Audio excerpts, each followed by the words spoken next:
Muito bom dia, amigos. Novamente aqui nesta casa abençoada, sob a coordenação espiritual do Dr. Bezerra e sua equipe, certamente, né? Para hoje discorrermos um pouquinho sobre mais um dos temas do livro Caminho, Verdade e Vida, lá do Emmanuel, aquela série fantástica produzida por ele, analisando versículos do Novo Testamento. Tem o Pão Nosso, Vinha de Luz, Caminho, Verdade e Vida, mais à frente Palavras de Vida Eterna, Bênção de Paz, entre outros, o Ceifa de Luz, né, que são livros assim, o Segue-me, o Escrine de Luz, são livros que são capazes assim de produzir em nós reações mentais e emocionais altamente positivas, procurando despertar em nós, como dizia o Chico Xavier, a responsabilidade de viver, né? Antes, porém, nós vamos fazer uma prece, para a qual convidamos todos a mentalizar a figura de Jesus, o amigo certo das horas incertas, para que num só pensamento, num só sentimento, elevemo-nos até os planos superiores da vida, primeiramente para agradecer pela bênção de mais esse dia, que nos é possível desfrutar aqui na realidade mais tangível, trabalhando de uma maneira ou de outra pela nossa própria evolução, pelo nosso próprio aperfeiçoamento, pela remissão dos pesados encargos trazidos em nós do passado, já que, infringindo as leis de Deus que estão impressas em nossa consciência, nós naturalmente contraímos dívidas que precisam ser resgatadas e o são de diferentes maneiras.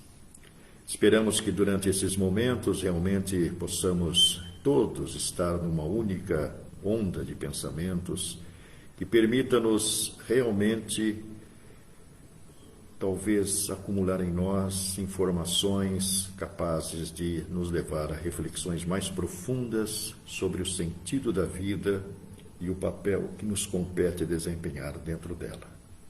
Na certeza de que nossa súplica ecoa nos planos mais evoluídos e mais elevados da Terra, trazendo de lá a inspiração e trazendo de lá a receptividade para que todos possamos realmente estar impregnados dos pensamentos desse benfeitor espiritual que tantas mensagens lindas e obras maravilhosas, autobiográficas, nos legou no século XX.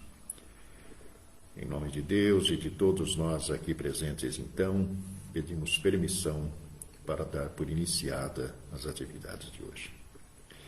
Então, nossa missão é tecer alguns comentários em torno da mensagem Caminho Reto, que é, como já dissemos, o capítulo 24 do livro Caminho, Verdade e Vida.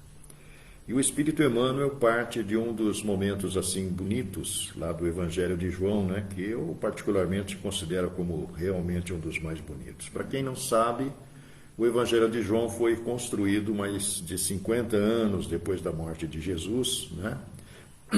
E na realidade, conforme o Dr. Silvino Canuto de Abreu, que fez estudos do grego para tentar fazer uma interpretação talvez mais própria do sentido que está expresso nessa obra, e que é reconhecido por Clemente de Alexandria e por vários estudiosos como sendo um evangelho mediúnico, né? Porque, convenhamos, 50 anos depois que Jesus já tinha passado, conseguir reter na memória todos aqueles ensinamentos em forma de parábolas, em forma de passagens lindas, né, da presença de Jesus fisicamente entre nós, realmente era necessário ter uma memória prodigiosíssima, né, ou gravadores, coisas que só aconteceram 20 séculos depois, né, os gravadores, pelo menos. E o Dr. Silvino, num livro intitulado, se não me falha a memória, Evangelho por Fora, ou por Dentro, né? Tem um do Paulo Alves de Godoy, que é o Evangelho por Fora, ou o Evangelho por Dentro, e o Dr. Silvino construiu um livro parecido. Numa nota de rodapé bastante extensa, ele vai explicar a visão da Igreja Católica Ortodoxa do surgimento desse Evangelho, né? Contando lá que no ano 68, o apóstolo João foi aconselhado a sair de Jerusalém, porque as coisas realmente iam ficar muito complicadas no futuro próximo, e ele parte na direção de Roma, acompanhado de Prócoros, que era um grego que era muito amigo dele, e fixando-se em Roma, fazendo lá a sua pregação da palavra, certa noite ele foi aprisionado com outros personagens que estavam reunidos com ele, e condenado à morte pelo fato de ser judeu. Havia realmente uma intolerância racial muito forte lá entre romanos e judeus, e consta que o pretor, que era a autoridade que tinha condições de fazê-lo, determina que o nosso amigo João fosse cozido em óleo de rícino, que era o óleo mais barato, para mostrar o escárnio justamente dos nossos amigos lá romanos pelos judeus, né? E isso iniciou-se como procedimento quando se pensou que João estaria já morto, né? Pois, ao que tudo indica, as carnes já começavam a se desprender da estrutura física dele. Os correligionários, os amigos, pediram o corpo para os preparos, né? Porque os nossos irmãos hebreus ali têm uma forma toda especial, assim como os islâmicos, de cuidar do corpo daquele que deverá ser sepultado, né? E o que acontece é que nesses preparativos João recobra a vida, não é? Mas não no corpo de carne, como está explicado, inclusive, na obra que fala a respeito disso, mas no corpo espiritual, não é? Tangível. Não é? E ele inicia uma nova jornada, porque foi expulso de Roma, porque os cristãos eram reconhecidos por, teoricamente, ser dados a sacrilégios, a feitiçarias, e o pretor determinou que ele fosse para Patmos. Ali se fixa numa aldeia pobre de pescadores, e instalado já o líder da comunidade, parece que estava adoentado, e o João, através da imposição de mãos, conseguiu restaurar-lhe a saúde. Integrado naquela comunidade, trabalhando para sobreviver, fazendo as suas pregações da palavra do Mestre, né? Certo dia, semanas depois, o Espírito Santo, que era uma figura constante nas reuniões públicas das comunidades cristãs primitivas, se manifesta e diz que ia começar a contar a história de Jesus. E o faz através de João, médium, né? O João, que segundo informações teria sido o Sócrates, 500 anos antes, e que voltaria mais ou menos no século XIII para ser o Francisco de Assis, famoso, né? Que teria renascido com a missão de tentar fazer um despertamento das lideranças católicas, né? Que estavam demasiadamente distanciadas do sentido espiritual, o que talvez não tenha sido efetivamente alcançado, e embora ele tenha conseguido autorização do Papa para justamente iniciar a ordem franciscana, né? E ele realmente deixa uma mensagem de vida extraordinária.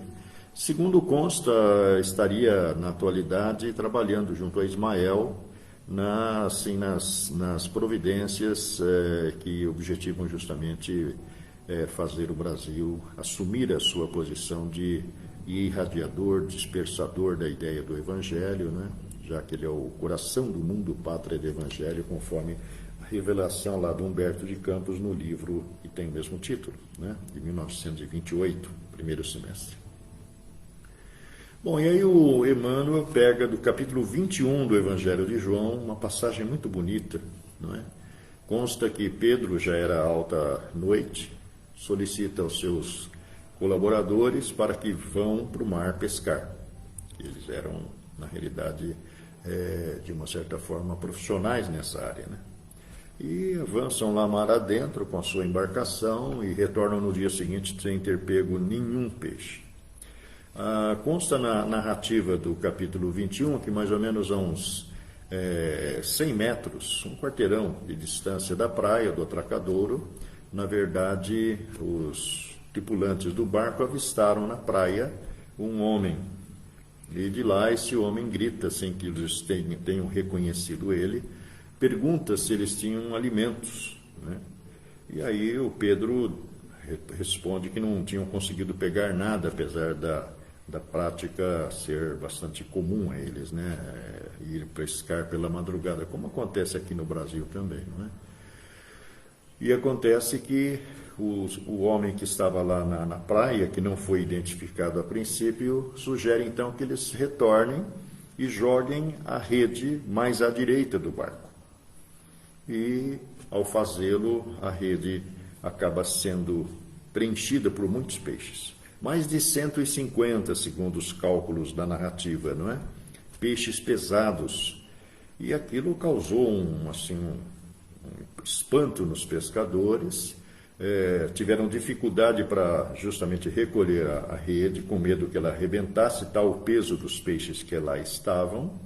E Pedro olha novamente lá para a praia, né, para ver o cidadão que havia feito a indicação do lado direito, não é? E para falar do resultado alcançado. E reconhece Jesus. Segundo a narrativa, é a terceira vez que os apóstolos avistam Jesus, depois de desencarnado, crucificado, sacrificado, torturado como foi. É a terceira vez, né? E aí Pedro salta na água, vai direto ao encontro de Jesus e estabelece-se um diálogo que está repetido lá no capítulo 21 do Evangelho de São João. E o Emmanuel pega justamente essa indicação, pegar e jogar a rede do lado direito do barco, da embarcação. E ele usa esse versículo para justamente chamar a nossa atenção para o fato de que seria ideal que nós, criaturas humanas, que desenvolvem-se espiritualmente no planeta Terra no momento, adotássemos a postura de sermos fiéis e obedientes às indicações da espiritualidade, não é? E na realidade ele evolui a sua narrativa, o Emmanuel, na sua mensagem Caminho Reto, no sentido de dizer que nós somos muito pródigos em desafiar as orientações recebidas, né? Somos rebeldes. A gente está vendo isso nessa tal pandemia aí, né? Como nós insistimos muitas vezes em não respeitar os procedimentos imaginados como sendo preventivos, né? A máscara, a higienização das mãos, a utilização do álcool gel, tudo mais. Nós adoramos tentar. A falta de cuidado nas aglomerações, nós insistimos em fazê-lo. E o que está acontecendo é que nessa segunda passada, exatamente igual ao que aconteceu em 1919, o número de atingidos é exponencialmente maior, não é? Lá no início do século XX, a população da Terra era em torno de 1 bilhão de habitantes. Hoje nós estamos perto dos 8 bilhões. E, proporcionalmente, lá morreram 50 milhões de pessoas e aqui, certamente, proporcionalmente, vai ser atingido muita gente. Uma das coisas que nós, na realidade, resistimos em aceitar é que tudo está acontecendo, a exemplo de tudo que acontece com a espécie humana, com o planeta, com o universo, acontece por vontade e determinação de Deus. Nós aqui, espíritas, somos até certo ponto privilegiados, porque desde 1857, capítulo final do Livro dos Espíritos, questão 1058 ou 59, dependendo da edição, e capítulo 18 do livro A Gênese, nós vamos ver que a Terra evolui em ciclos, e esses ciclos muitas vezes exigem uma seleção dos valores que devem ficar na fase seguinte da evolução planetária. Por estudos possíveis hoje que nós vivemos na era da informação, nós sabemos que existem 2 momentos acontecendo na Terra aqui. Um é o ciclo natural, que evidentemente se altera a cada 20 séculos, aproximadamente, porque isso é baseado em números, né? E esses números indicam que realmente 20 séculos é o tempo mais ou menos em que começam a acontecer transformações para levar o planeta a uma outra condição, do ponto de vista dos seus habitantes. E o segundo momento é o momento da mudança do próprio planeta para a condição de mundo de regeneração. Há uma classificação hipotética ali no livro Evangelho segundo o Espiritismo, que amplia os conteúdos do Livro dos Espíritos, desdobrando no seu capítulo 3, aquela afirmação de Jesus também no Evangelho de João, não é? Consta lá no capítulo correspondente, a 14, né?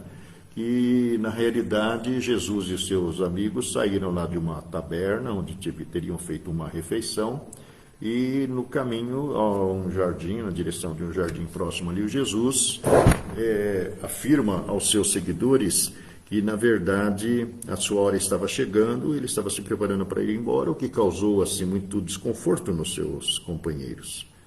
Mas Jesus, para tranquilizá-los, percebendo assim o clima emocional que tomou conta dos homens, ele fala: não se turbe vosso coração, não se perturbe vosso coração. Crede em Deus, crede também em mim. Há muitas moradas na casa de nosso Pai. Evidentemente, na época não entenderam nada, né? Como a maior parte dos homens ainda o entendem, né? Aí o Espiritismo, correspondendo àquilo que Jesus havia prometido no próprio livro de João, né? No capítulo, acho que capítulo 14, versículo 26, providencia para que o Consolador prometido se faça presente na terra. Esse Consolador vinha para esclarecer tudo aquilo que não tinha sido compreendido por os seus seguidores naquela época e também ampliar, né? Se nós fizermos uma análise comparativa entre todas as milhares de escolas religiosas que surgiram no planeta do século XIX para cá, nós vamos ver que o único que contém respostas objetivas, substanciais para tudo é a proposta do Espiritismo. Onde as outras se detêm, o Espiritismo avança. Onde as outras se detiveram, o Espiritismo foi a fundo. Onde as escolas religiosas do passado não falam, por exemplo, sobre o pós-vida, o Espiritismo nos leva para dentro do mundo espiritual e diz que nós estaremos ao encontro, após a morte, justamente das regiões compatíveis com o nosso estado emocional. Porque nós saímos daqui, às vezes, tão distantes do propósito que nos trouxe em relação a relações humanas, relações com familiares, relações conosco mesmos, que, na verdade, nós entramos num processo assim de grandes conflitos interiores que resultam em depressão, em estados emocionais também complicados. E, evidentemente, Emmanuel está, talvez, sugerindo que, há 20 séculos atrás, esteve aqui um mestre, o mestre dos mestres, como Augusto Cury tão brilhantemente expõe nas suas 5 obras sobre o Jesus, né? Que ele conhece num momento assim de grandes definições da sua vida. Ele é estudante de medicina, estava a fim de desistir de tudo, até de viver, quando ele resolve prestar atenção nesse personagem que dividiu o tempo em 2 partes, antes dele e depois dele. E ele vai se surpreender. E nós também nos surpreendemos ao ler as obras dele, porque é como se nós caminhássemos com Jesus pelas terras da Palestina, pelo Mar da Galileia, pelo Tiberíades e tudo aquilo lá mais, né? E vamos aprendendo a conhecer a essência espiritual dos ensinamentos de Jesus. Coisa que a espiritualidade, através do Emmanuel, através de Joana de Ângeles, através de muitos espíritos que se incluíram na equipe do Espírito da Verdade, né? Porque essa equipe ela foi composta, só olharmos ali as instruções dos espíritos do Evangelho segundo o Espiritismo, e nós vamos ver que são espíritos que se destacaram em seu tempo, justamente pelo seu despertar espiritual, né? Lacordéria, Santo Agostinho, São Vicente de Paulo, Cáritas, espíritos assim que no devido tempo em que eles aqui estiveram, deixaram assim marcas tão extraordinárias da sua passagem na Terra, que no momento e no local em que eles estiveram, causaram assim grandes mudanças, né? E o Emmanuel está nos chamando a atenção para o fato de nossa rebeldia. Nós sabemos que Deus existe. Para nós isso não é dúvida. O Kardec, no livro Evangelho segundo o Espiritismo, quando aborda a questão justamente da fé que transporta montanhas, ele vai nos falar uma coisa muito interessante, aliás, entre todas as que lá estão, né? Ele fala assim que existe o crer, o acreditar e o saber. E a gente fica assim se questionando em qual nível nós estamos. Nós acreditamos em Deus ou nós sabemos que Deus existe? Se você tem dificuldade para imaginar Deus, não é? Que para muitos ainda, por causa dos atavismos que carregamos de nós, da escola judaica que influenciou-nos no passado, né? Aquele senhor barbudo que está lá na Capela Sistina, retratada por Michelangelo, né? Barbudo, com seu cajado, projetando raios assim na realidade que ele observa, né? Se nós estamos nessa fase ainda, nós temos que reformular. E a reformulação se faz de que forma? Nesse mesmo capítulo, Kardec vai falar assim, ó, existe a fé cega, que é aquela que nós aceitamos sem questionar, e existe a fé raciocinada, que é essa que nós temos que, de uma certa forma, desenvolver. O Kardec fala que a fé não se impõe, que a fé se conquista. E talvez esteja na hora de nós começarmos a conquistar a nossa.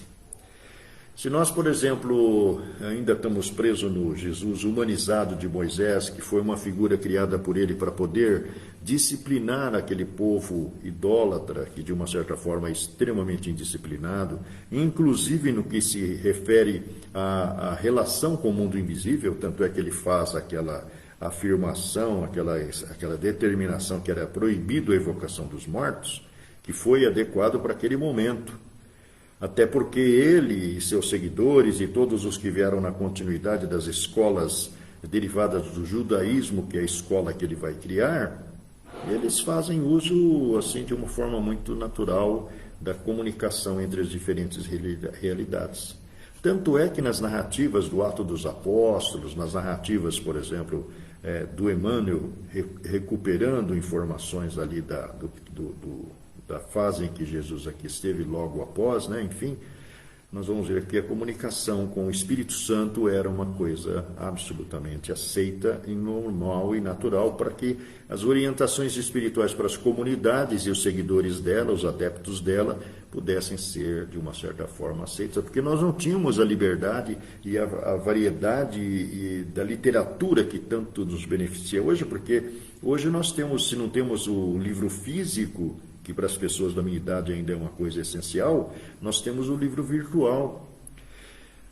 Deus é tão maravilhoso que ele mandou, há mais ou menos uns 60, 70 anos para trás, para cá, melhor dizendo, um monte de gente inteligente que criou os recursos da internet, o Google, que criou os mecanismos de comunicação interpessoal, o Facebook, criou o WhatsApp, que infelizmente nós, criaturas humanas, não estamos sabendo utilizar, porque nós usamos isso muito mais para perturbar do que para construir.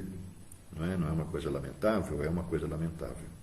Uma demonstração daquilo que carrega grande parte das criaturas humanas, que usam sua inteligência para desfiar, para filtrar, de uma certa forma, as suas impurezas espirituais, colocando para fora essas coisas que acabam perturbando muito mais do que ajudando. Então, Deus, para nós hoje, é o grande construtor do universo, do cosmos.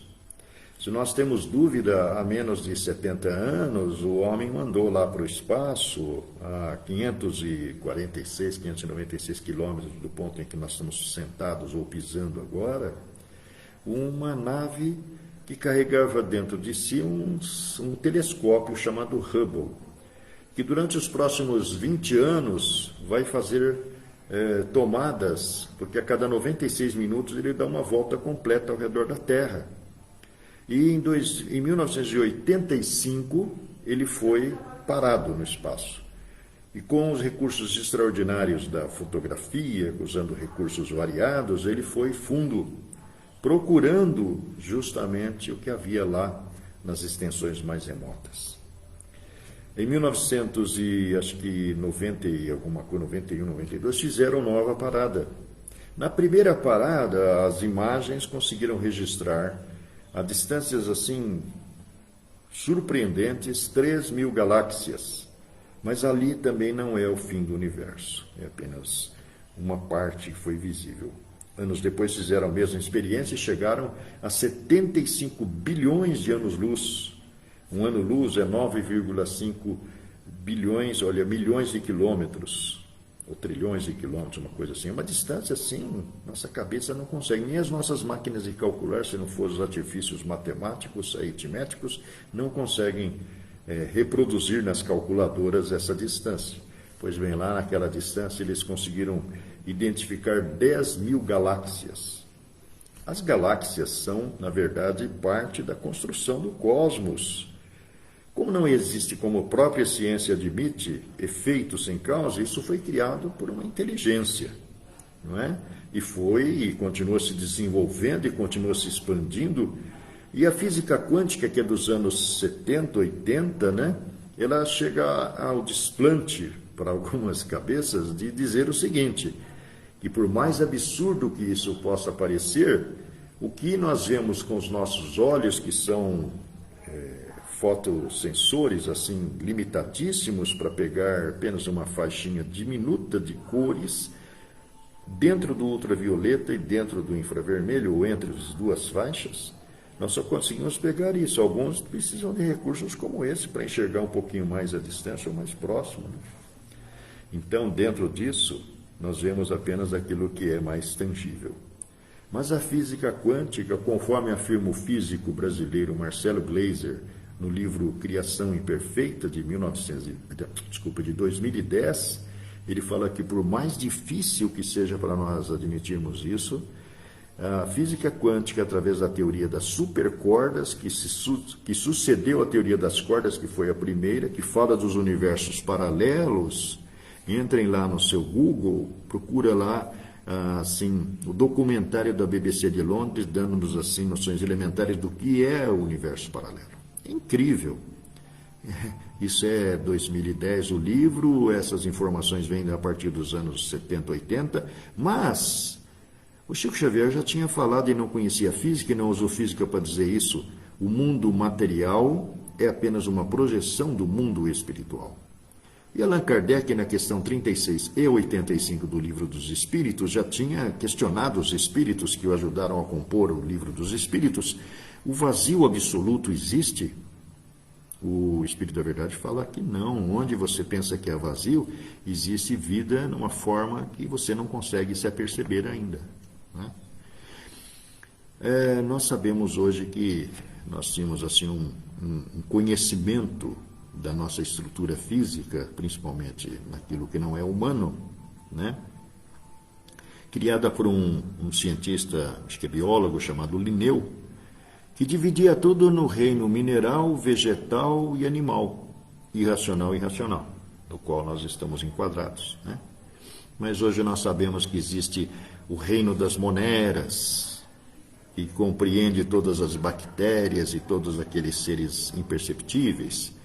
Temos o reino fungi, onde estão aquelas estruturas que ficam agregadas nas árvores, os fungos. Aí entramos no reino mineral, passamos para o reino vegetal, passamos para o reino animal. Dentro do reino animal nós temos das estruturas minúsculas até as estruturas que justamente vão derivar na evolução, né, que começa justamente com essas estruturas diminutas, passa pelos invertebrados conhecidos como insetos ou não, passa pelos anfíbios e depois chega nos ofídeos. Nos ofídeos começa uma transformação importante, segundo a biologia, é justamente o surgimento de uma glândula que em nós chama-se epífise ou pineal, que nos animais, a partir do ofídeo, e o ofídeo eu pensava que eram as serpentes, as cobras, mas as tartarugas, os jacarés, os crocodilos, os dragões de Komodo são ofídeos e muitos outros. São milhares e milhares de espécies diferentes. E a epífise nesses seres está na próxima superfície da pele. E como é fotossensível à luz, justamente quando o dia começa a caminhar para a noite, as estruturas interiores dessas espécies, elas lhes informam que está na hora de ir para a toca ou para subir na árvore. E nas aves, que é a etapa posterior, isso está mais pronunciado, e na espécie do animal chamado irracional também está mais pronunciado, e nós está acoplado a um troço chamado centro de força ou chakra coronário. que é a interação entre nossa realidade e a realidade imperceptível, abstrata, invisível, a realidade espiritual. E essa epífise na nossa estrutura, segundo informações apuradas aí nas obras, principalmente do André Luiz, nós vamos perceber que essa estrutura é coordenadora, comandante do sistema endócrino, que está intimamente relacionado a toda a função assim, funcional do nosso corpo físico. Né? Então, nós descobrimos que através da epífise toda e qualquer fenomenologia do ponto de vista mediúnico se manifesta. Então, olha que coisa maravilhosa. Então, nós vemos assim, Deus está por trás do macro, daquela estrutura que há 78 bilhões de anos-luz demonstra nossa ciência, que está ainda engatinhando em muita coisa. Apenas há 200 anos que a astronomia moderna começou a tomar pulso, né? Justamente depois que o padre Nicolau Copérnico afirmou, né, que na realidade a Terra não era o centro do universo, mas apenas parte de um sistema. Teve que negar isso para que Galileu Galilei conseguisse provar através das suas investigações que isso realmente era real, né? E aí, ao start da nova astronomia. De lá nós já chegamos a 78 bilhões de anos-luz com os nossos recursos. Isso é o macro. Essa é a inteligência que está por trás dos efeitos. E temos um micro, que é essa estrutura através do qual nós nos reconhecemos agora nessa realidade, né?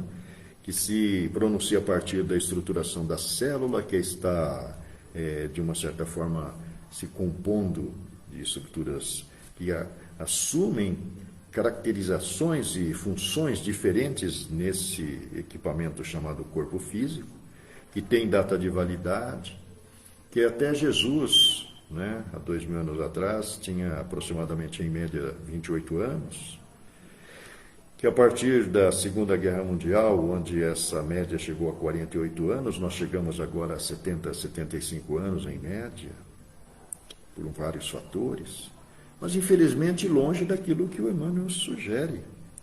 Porque nós não tivemos a nossa formação de personalidade, porque sabemos que a cada nova encarnação, a individualidade que somos nós, vai compondo a partir das influências que recebe desde a vida intrauterina, dentro da barriguinha de mamãe, as influências que recebe dos diálogos que existem ao nosso redor, por parte daquele que será nosso pai e nossa mãe, das ameaças que nós observamos, do medo, às vezes, do aborto.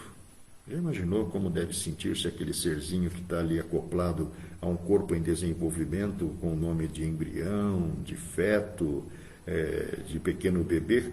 Como ele deve se sentir dentro daquela prisão, sem conseguir se defender, sem conseguir fugir, e às vezes sendo vítima de uma violência cruel, chamada aborto, hoje legalizada em muitos países, dando vazão ao livre-arbítrio das pessoas que fariam o aborto com lei ou sem lei, mas que, na verdade, o fazem justamente pela profunda ignorância que toma conta ainda da humanidade, que não aprende muitas vezes a controlar essas possibilidades mecânicas da reprodução. Enquanto na próxima existência, o que às vezes comete o aborto hoje, volta com justamente as restrições que o levam, às vezes, com recursos na direção da reprodução assistida, como, aliás, o Manuel Filomeno nos explica naquele fantástico livro chamado Transição Planetária, lá do, acho que, 2010, não é? Então, a gente vê, assim, que nós somos muito rebeldes à lei de Deus. Nós não recebemos, desde a nossa infância, uma informação, olha, nós temos que respeitar as leis de Deus, que determinam o quê?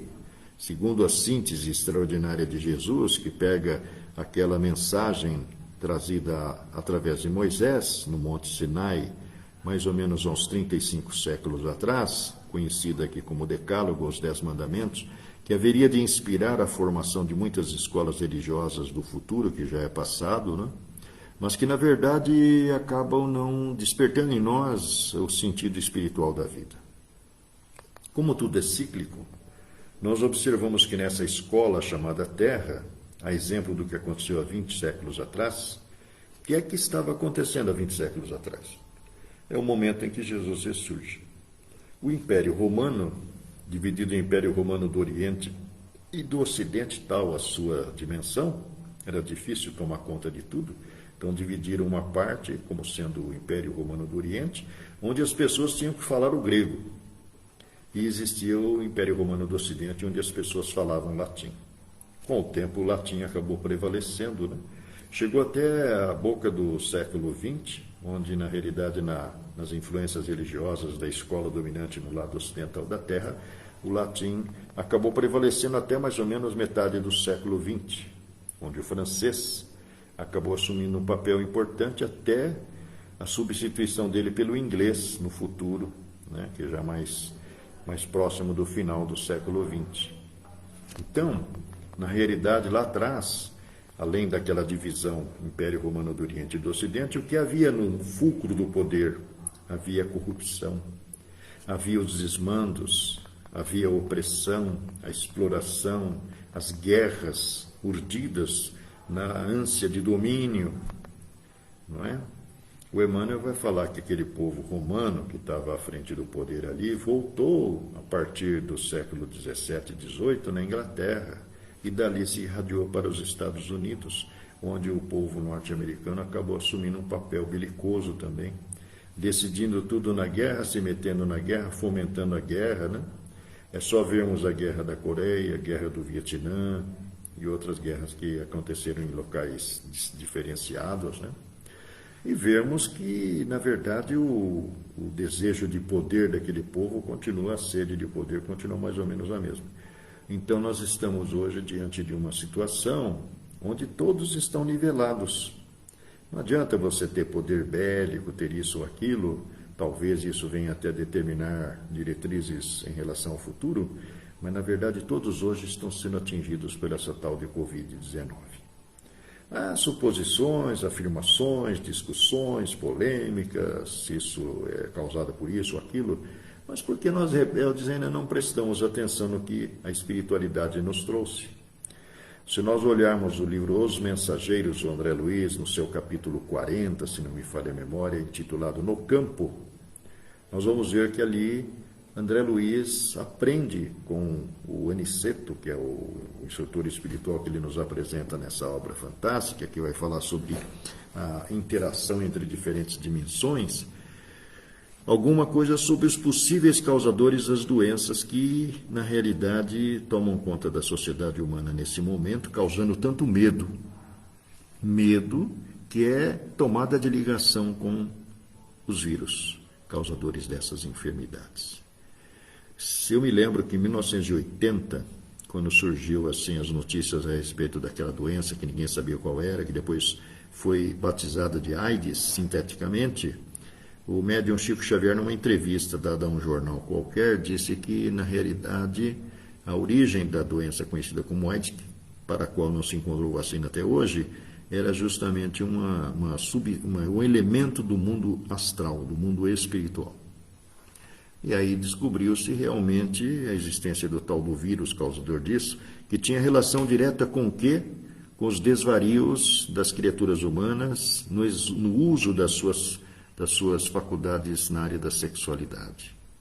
Não conseguimos resolver o problema, criamos imunodepressores que causam assim um controle do AIDS, mas ele ainda é um problema seríssimo na Terra pela promiscuidade, pela falta de higiene, sobretudo nessa área da reprodução.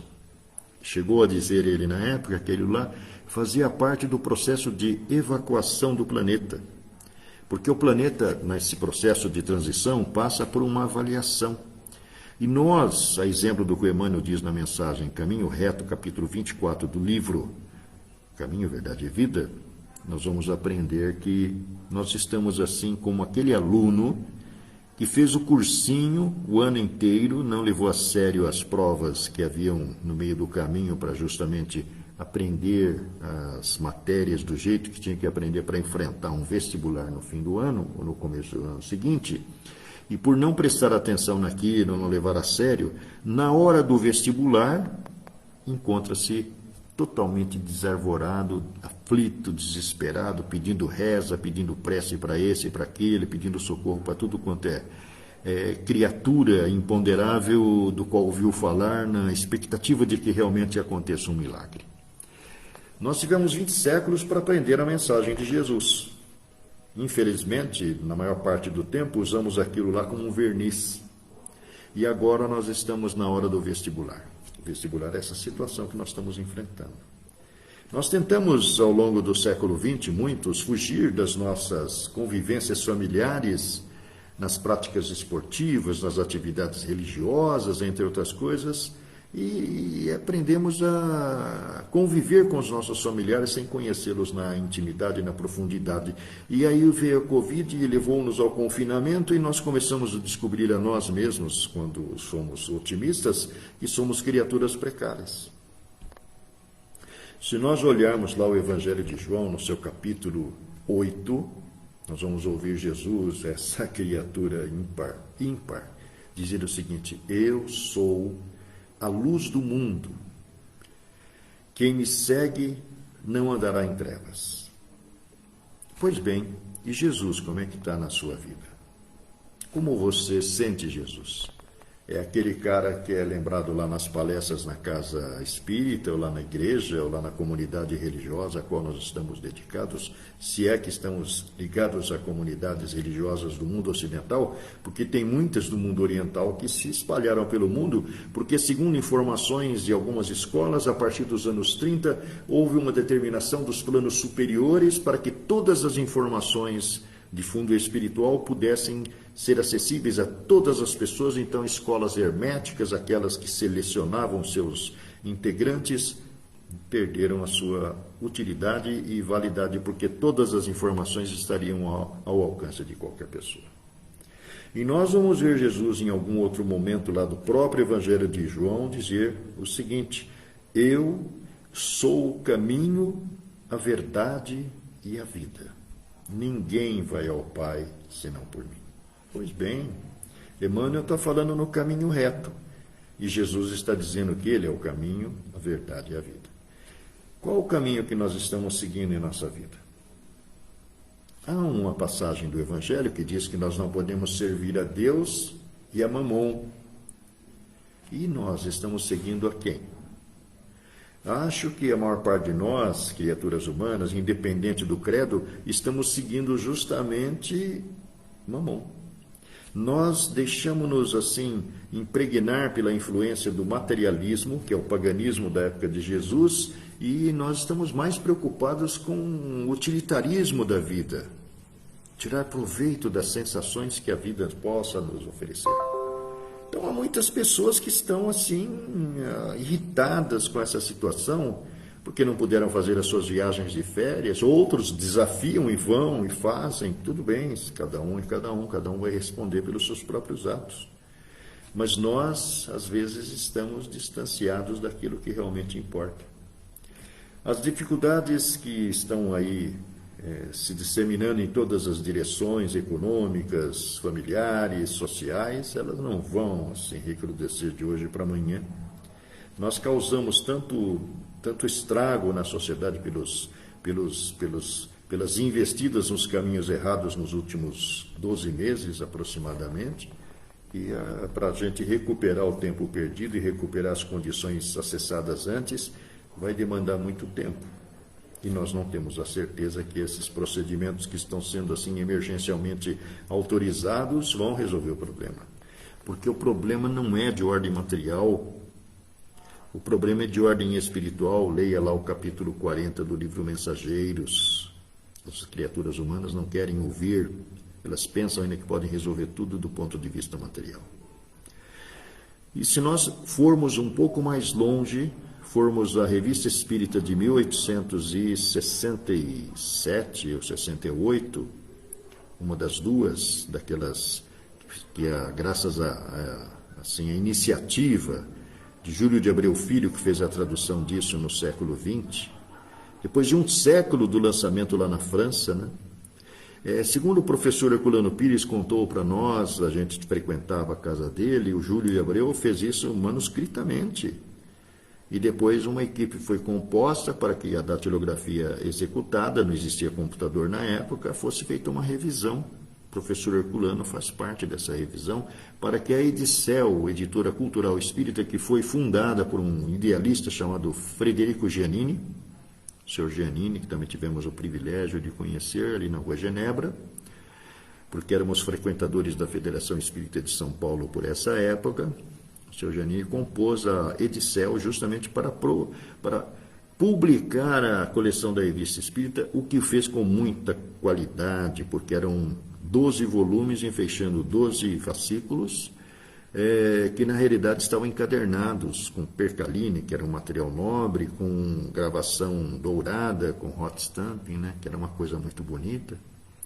E a Revista Espírita tornou-se acessível a alguns brasileiros que tiveram interesse por ela, porque mesmo hoje a LAC, juntamente acho que com a Panorama, fez um relançamento da Revista Espírita, que já que a Edicel acabou, mas as pessoas não têm lá muito interesse em ler isso. Mas lá está registrado que na Ilha Maurícia, mais ou menos por volta de 1867, depois de 2 anos, mais de 60 mil pessoas mortas nessa ilha, por uma epidemia que começava com dor de cabeça, febre alta. O remédio que inventaram, que imaginaram que poderia atenuar o problema, chamava-se quinino, que ainda existe hoje, não é? Que era muito utilizado para outros processos, não resolveu. A doença arrefecia, depois retornava com um pico maior e a pessoa morria. Então morreram mais de 60 mil pessoas. Então os moradores da Ilha Maurícia escreveram a Kardec, na Sociedade Espírita de Paris, pedindo a opinião do plano espiritual. Dr. Demeury deu lá uma indicação, inclusive homeopática, atendendo a uma solicitação lá dos que mandaram a carta, mas somente em outubro de 1868, a Claire du Plantier, que era uma entidade comum lá na Sociedade Espírita de Paris, retorna para dizer, olha, em janeiro do ano seguinte, 1869, portanto, o problema na Ilha Maurícia terá sido debelado. Não porque a medicina encontrou uma solução, mas porque os planos da espiritualidade terão sido alcançados. As metas da espiritualidade. É o que está acontecendo agora. Quem manda é Deus. Nós somos filhos indisciplinados que não seguimos o caminho reto. O caminho reto é da conquista a conquista do eu inferior, dominado pelo eu superior, transformando-nos em criaturas espiritualizadas, que amam, que perdoam, que toleram, que compreendem, que fazem aquilo que representa as orientações de Jesus. Bom, são 11h17, né? De acordo com a orientação recebida, nós vamos nos encaminhar para a prece de encerramento, né? Mentalizando uma vez mais a figura de Jesus, agradecendo imensamente por esses momentos de reflexão que tivemos aqui nessa manhã de domingo, rogando amparo por toda a humanidade que nesse momento debate-se em meio a tantas dúvidas, tantos conflitos derivados dessa situação que a princípio nos atinge do ponto de vista físico, mas o faz a partir das nossas instabilidades emocionais, rogando amparo a Deus para que abrande essa situação de tantos infortúnios, que atinge tantos os lares, que faz com que muitas criaturas até cogitem e às vezes desistam de viver na nossa dimensão através de atitudes drásticas e dramáticas, deixando para trás um rastro de dor. Que na semana que se inicia hoje, nós possamos colocar a nossa convicção de que Deus é o caminho que nós temos que tentar seguir através das recomendações de Jesus. Que nós o façamos de uma maneira retilínea, porque temos a tendência a buscar desvios, atalhos, que muitas vezes acabam redundando em nosso prejuízo em forma de dor, de sofrimento, de dissabores. Que todos aqueles amigos espirituais que individualmente acompanham o nosso lar, acompanham nossa vida, nossa passagem por aqui, possam nos auxiliar mas que nós, por nossa vez, coloquemos a nossa mente, nosso coração em sintonia justamente com essas personalidades que tão calorosamente, carinhosamente, anonimamente, às vezes, estão nos bastidores tentando nos auxiliar. Que na semana que começa, todos aqueles que estão ligados a essa casa, seus dirigentes, nosso querido senhor Miguel, nossa querida dona Terezinha, o Virgílio e todos os demais possam estar sob a inspiração, o amparo de Deus. E que em nossas caminhadas todos possamos estar seguros de que, estando com Deus, nada poderá acontecer de ruim para nós. Em seu nome, Senhor, pedimos, portanto, permissão para encerrar a nossa contribuição nessa iluminada casa Bezerra